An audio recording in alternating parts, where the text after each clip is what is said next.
رضی اللہ تعالیٰ عنہ فرماتے ہیں کہ میں نے اللہ کے نبی صلی اللہ علیہ وسلم سے عرض کیا کہ اللہ کے نبی صلی اللہ علیہ وسلم یہاں جب ہمیں تھوڑی بہت بھی تکلیف ہوتی ہے ہم فوراً دوڑتے ہوئے آپ کی خدمت میں حاضر ہو جاتے ہیں، آپ کے چہرے انور کو دیکھتے ہیں، ہمارے دلوں کو سکون ہو جاتا ہے، آنکھیں ہماری ٹھنڈی ہو جاتی ہے، ساری مصیبتیں کافور ہو جاتی ہے۔ قیامت کے دن کی ہولناکی، وہاں کی مصیبت، وہاں اگر ہم کسی پریشانی میں الجھن میں مبتلا ہو گئے، ہم آپ کو کہاں تلاش کریں گے؟ اس مصیبت کے دن کہاں تلاش کریں گے؟ اللہ کے نبی صلی اللہ علیہ وسلم نے ارشاد فرمایا کہ اے انس،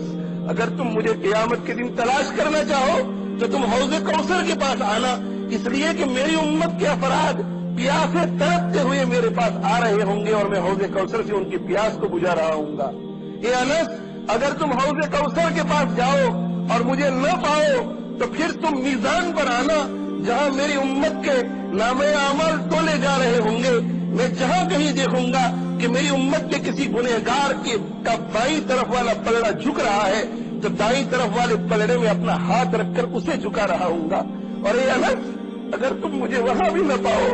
سوچو میرے بھائیوں، سوچو، جس نبی کی روح کو ہم گناہ کر کے تڑپا رہے ہیں، جس نبی کی سنت کے جنازے نکال رہے ہیں، جس نبی کی شریعت مطہرہ کا کوئی پاس ہم نہیں رکھتے، وہ عرش کے سائے کے نیچے آرام سے بیٹھا ہوا نہیں ہوگا، وہ دوڑتا ہوا آئے گا حوض کوثر کے پاس تاکہ امتیوں کی پیاس کو بجھائے، پھر اسے میزان خیال میں آ جائے گا، دوڑتا ہوا میزان کے پاس جائے گا، وہاں سے اچانک اسے خیال آ جائے گا تو دوڑتا ہوا جائے گا پل صراط کے پاس۔ اے انس، اگر تم مجھے حوض کوثر کے پاس نہ پاؤ، اگر میزان کے پاس نہ پاؤ تو پھر تم مجھے پل صراط کے پاس ملنا، اس لیے کہ میرے امتی اپنے گناہوں کی وجہ سے جہنم کی گہرائی میں گر رہے ہوں گے۔ میں اللہ کی بارگاہ میں دعا کر رہا ہوں گا کہ یا رب سلم،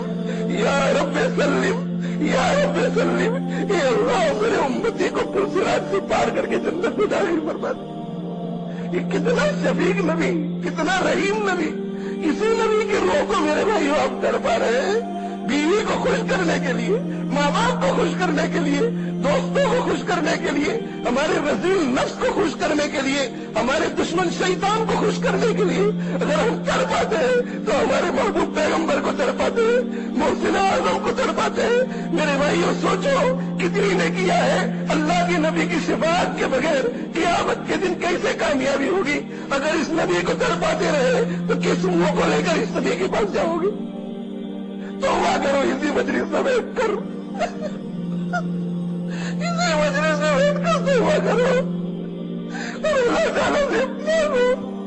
اللہ سے کہو کہ اللہ آپ ہمیں قبول فرما لیجیے۔ ہم کسی کو ناراض نہیں کر سکتے، شادیوں کے موقع پر ہم ہماری بستی کو ناراض نہیں کر سکتے، ہماری فیملی کو ناراض نہیں کر سکتے، ہماری برادری کو ناراض نہیں کر سکتے، ہم ہمارے دوستوں کو ناراض نہیں کر سکتے، مگر ہم اللہ کے نبی کو ناراض کرتے ہیں۔